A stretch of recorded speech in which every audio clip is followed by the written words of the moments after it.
lo le lung hela ome ti ho video cho hi ta po in na tu nya hi le ki pa na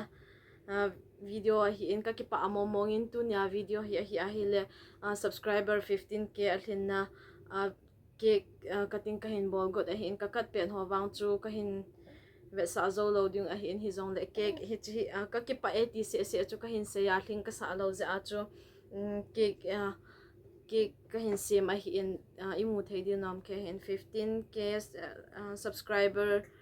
Thanks for the support. Ti ahi kahin ikhat hin kim ki chi di na wang ka hin adi ta chu now boy them chun 5k alhin ting le ke kating kana bol de he tin ahin la wang se dom te in 5k ahong thin hi chi vela chu ama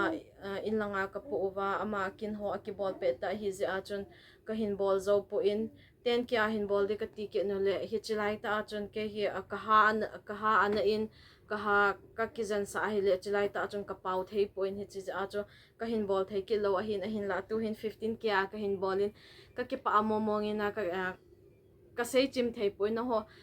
zo si pan la na za la hi zin hin support ho zo si na chung chi over avelin ki pa thu ka hin sein tu mabana zong ne hin support zom jing deu ka hin ngai chakinin kapum ta asan po na ta 15k ti ai ti ke ho ka ga asimi kha zong ka ga asim zong hi azi cho hi chan ke hlung dinga cho kana pum gel lo hin la na ho zo sip pan pi na le na ho zo si to so na za la hi chan hi hlunwa hi zin avelin ana chung chi wa ki pa thu ka hin sein mabana zong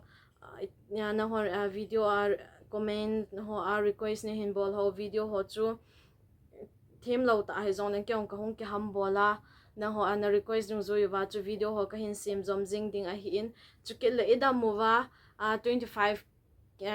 ke subscriber ho hin ting ule give away ho ka hin bolding ho a hi in numeya hi le top so pasala wang chu tu te di hin epic bolding ham chu ka gyal do nai po na hin la 25k hin wa hi le give away ho chu ka hin bol de he ti chu ka hin sei no min tu ne a video ka hin sim hi asaw po ni ti ka ki pa thu chu ka hin sei nom za chu ka hin bol mai a hi na nei na he thi mo bin lang aban video lang ting le tu a comment ho a von aman ho hi lo le von kuidan ho ti ho request ni hin bol ho chu ken jong ka hin bol thia hi le ka hin bol ding a hi in to sei jong ka them po nei na he thi mo bin lang ka thu sei ho jong hi ta ke hong ka ki ham bol tanin wal cha sei chu ka hong ki them chu a hi in ahin la ka he lo ka in kana gang zin hi jong le nei na he thi mo bin lang a chai na ke ya ding in ka ki pa e ti chu ka hin sei a hi in aban video lang ting ane ki moto ki taw